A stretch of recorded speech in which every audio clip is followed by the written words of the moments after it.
The elevator doors slide together with a sound so ordinary that it almost disappears. A soft mechanical sigh, a blink of fluorescent light, and in that moment, a woman vanishes from the record of the living. Not into darkness, not into violence, but into something far worse, uncertainty. For weeks, the case sat cold, another missing person file, buried beneath paperwork and indifference, until someone pressed play on a grainy piece of footage. No one was meant to see this closely, and when they did, the story of her disappearance didn't just change, it collapsed. And this is not a story about a monster hiding in the shadows. It's a story about what happens when the shadows are fluorescent, public, and watched by cameras that never blink.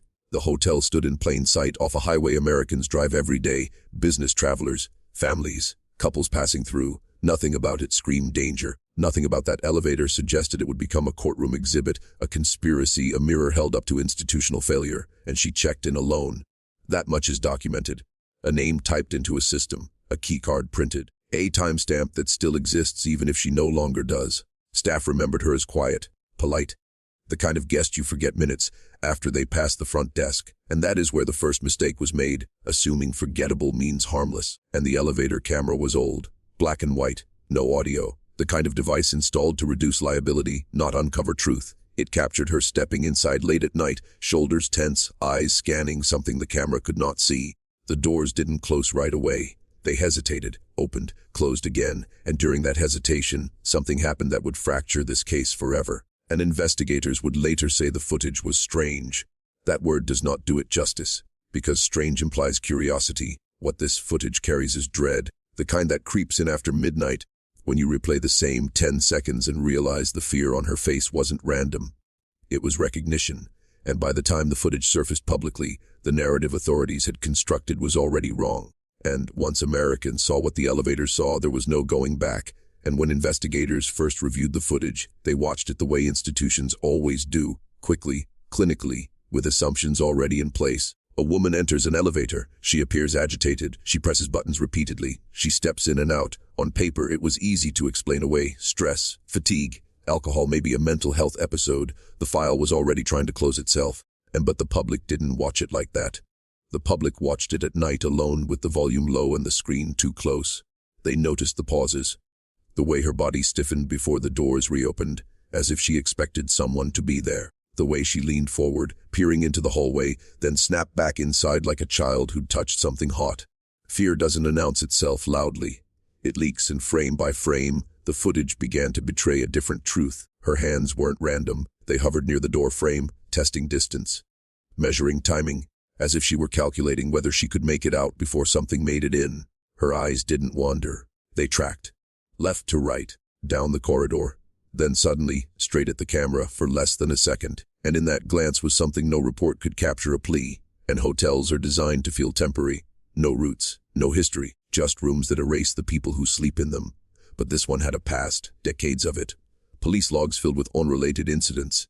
Maintenance reports quietly rewritten. Staff turnover so constant no one stayed long enough to notice patterns. And patterns are dangerous things. They imply responsibility. And the elevator itself had a reputation among employees. It stalled, it reopened on its own. It sometimes stopped between floors without explanation. Guests complained. Management patched it, moved on. No one asked why the camera clock was always slightly off. No one questioned why certain segments of footage were routinely overwritten early. And when her family reported her missing, they were told to wait. Adults disappear all the time. She probably left on her own. Maybe she didn't want to be found. That sentence, "she didn't want to be found," would later echo like an accusation once the footage became impossible to ignore. And because by then, people weren't asking where she went. They were asking who else was there, just outside the frame. And as the footage spread, something else happened, something authorities didn't anticipate. Former guests began to speak, not loudly, not all at once, but in fragments, late-night comments, old forum posts resurfacing, stories that had never felt important enough to report until now, doors that opened on empty floors, hallways that felt watched, a sense of being followed with no footsteps behind them, and none of it was evidence. But together it formed a pressure, and pressure has a way of forcing buried things upward, and investigators returned to the hotel, not as a routine follow-up, but as damage control. By then, the building itself had become a suspect in the public imagination. They checked keycard logs. Hers stopped registering after the elevator ride. No room entry, no exit swipe, as if she had dissolved somewhere between floors. Maintenance records showed the elevator had been serviced the following morning, quietly, without incident report. The technician was subcontracted, his paperwork incomplete. He could not be located later. And then there was the footage gap, and between the moment she steps back into the elevator and the moment the doors finally close for good, there is a missing block of time. Seconds that should exist but don't, not corrupted, not blurred, simply gone, replaced by a system reset. The official explanation was mundane, a glitch, power fluctuation. Anyone who has studied disappearance cases knows that glitch is often where truth goes to die, and her family pushed back. They requested raw files, metadata, full system access. What they received was edited, compressed, sanitized. The fear on her face remained, but the context was stripped away. And still, it was enough. And because fear doesn't lie, and she wasn't confused, she wasn't playing, she wasn't lost, she was reacting to something specific, something familiar enough to terrify her in silence. The kind of fear you feel when you realize a rule has been broken, when someone who shouldn't be there suddenly is. And by the time police acknowledged the case had unusual elements, the narrative had already escaped them. The elevator footage wasn't just evidence anymore, it was a warning. A final message from someone who understood, too late, that safety is often an illusion maintained by routine, and whatever happened after those doors closed, it never needed darkness to happen. And the fourth time investigators watched the footage, they stopped treating it like a recording and started treating it like a confession. Not hers, the building's. Hotels keep secrets the way families do, quietly, through habit, through the unspoken agreement that what happens inside stays inside. And this hotel had learned that skill well, and they mapped the elevator's path that night, floor by floor, stop by stop.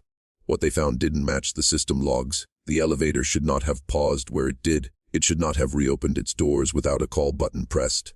And it should not have registered weight changes inconsistent with a single passenger. Those anomalies were written off at first. Old cables, sensor drift, convenient explanations that require no human accountability. But then came the reconstruction, and when the elevator doors opened for the last time, she didn't step out. She leaned forward, hesitated, then retreated, the movement of someone reacting to a presence just beyond reach, something the camera could not see but she clearly could. And then, just before the doors finally sealed, her posture changed, shoulders dropped, jaw tightened, the kind of resignation that arrives when resistance feels pointless. And after that, there is nothing, no footage, no timestamps, no answers, and police searched stairwell, service corridors, laundry rooms, rooftop. They found nothing that made sense. Dogs lost scent inside the elevator car itself, as if the trail ended there, as if the machine had swallowed her whole and offered no trace in return. And it was only later, when a retired employee spoke off record, that a darker possibility surfaced. The hotel had undergone renovations years earlier. Walls moved, shafts expanded, old spaces sealed behind new ones, areas no longer accessible except through maintenance routes few people understood, places that didn't appear on public floor plans anymore, and places the elevator still passed by. And the footage changed everything because it forced a question no one wanted to ask out loud. Not, where did she go, but what kind of place allows this to happen without resistance? Because buildings don't kill people, systems do, silence does, neglect does. And then somewhere between those closing doors and the next morning's routine, the truth was buried under fresh carpet and fresh paperwork. And by the fifth week, the case stopped being about a missing woman and became something far more uncomfortable, a test of how much truth a system could tolerate before it protected itself. The hotel never closed. Guests slept in rooms stacked above unanswered questions. Elevators continued their quiet ascent and descent, carrying strangers past the point where one life may have ended without sound. And investigators reached a conclusion that satisfied procedure, not conscience. No foul play could be proven, no suspect identified. The elevator footage was deemed inconclusive. The case was quietly reclassified, not solved, but softened, rounded off until it no longer cut. But families don't soften, they sharpen. And her relatives replayed the footage until it burned into memory. They noticed how she pressed herself against the corner of the elevator, maximizing distance. How she avoided standing directly beneath the camera, instinctively hiding. How her final look toward the hallway wasn't confusion, but calculation, as if she were weighing two dangers and choosing the lesser one. And that choice haunted people. And because elevators are supposed to be safe, predictable, neutral, they are the veins of modern buildings, trusted without thought. And that trust is what made the footage unbearable to watch. It wasn't an alley. It wasn't a basement. It was a place everyone uses every day without fear. Until someone does. And online, a ritual formed. Viewers watched the clip once, then again, slower. They argued. They denied. They tried to rationalize. And then, quietly, many admitted the same thing. They would have been afraid too. And if you're still watching, you're already braver than most. Tell us in the comments, what would you have done if this was your bloodline? And the most disturbing part isn't that she disappeared. It's that nothing in the footage looks accidental. Not her movements, not her fear, not the timing. It looks like recognition. The moment someone realizes the rules they believed in no longer apply. And then once that realization sets in, history shows us something chilling. And people don't vanish suddenly. And they vanish after being ignored. And long after the headlines faded, the elevator kept moving. That, more than anything, is what unsettles historians who study disappearances like this one. There was no rupture. No moment where society paused and said something is wrong here. The machine continued its routine, indifferent to what it may have carried away. And years later, a civil engineer reviewing old renovation permits noticed something that had been missed before. A discrepancy between approved blueprints and final construction. A service void, sealed but never documented as decommissioned. A vertical space that no longer belonged to any floor, yet still existed between them. In older buildings, these spaces are common. Forgotten arteries of concrete and steel. And once forgotten, they are rarely inspected again. And when this was brought to authorities, it was dismissed as speculative. No warrant issued. No invasive search conducted. Because to search would mean admitting that the footage wasn't just strange. It was accurate. That it captured the last conscious moments of someone who understood she had reached a boundary no one warned her about.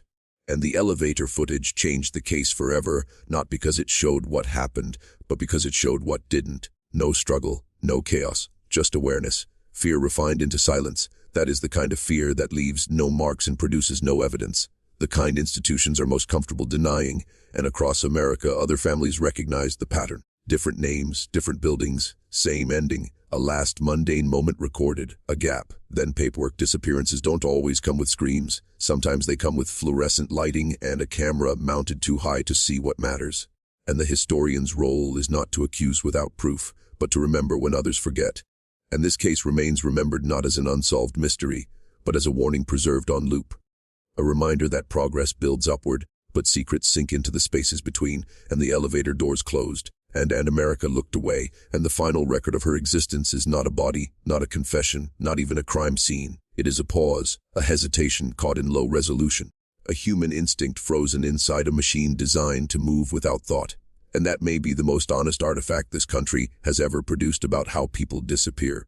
And because when historians look back at cases like this, they don't ask what the victim did wrong. They asked what everyone else chose not to see. The hotel didn't fail overnight. The elevator didn't malfunction by accident. The system didn't ignore her because it was broken. It ignored her because it was working exactly as designed. Efficient, quiet, resistant to disruption, and the footage survives because it cannot testify. It doesn't accuse. It doesn't name names. It only shows a truth too subtle for institutions built to respond only to noise. And so it remains, circulating endlessly, unsettling anyone who watches it long enough to notice the details that reports never mention. And in the years since, the building has changed owners, new paint, new carpets, a new logo over the entrance. Guests still ride the elevator without fear, scrolling phones, trusting the floor numbers to behave. No plaque marks the space. No warning interrupts the routine. That is how history prefers it, unresolved, but sanitized. And yet the footage refuses to die, and every time it resurfaces, someone new feels it. That tightening in the chest. That quiet realization that safety is not guaranteed by cameras or locks or procedures, only by attention. And attention once lost is difficult to recover, and the case will likely never be reopened. There is no incentive to reopen it. Truth, in situations like this, is expensive. It demands accountability. It demands that someone admit the archive was incomplete on purpose. And so the elevator continues to rise and fall, and the footage continues to play, and not as evidence of what happened, but as proof that someone knew, in their final moments, that something was terribly wrong. And that knowledge, preserved in silence, is the part of the story no one can erase.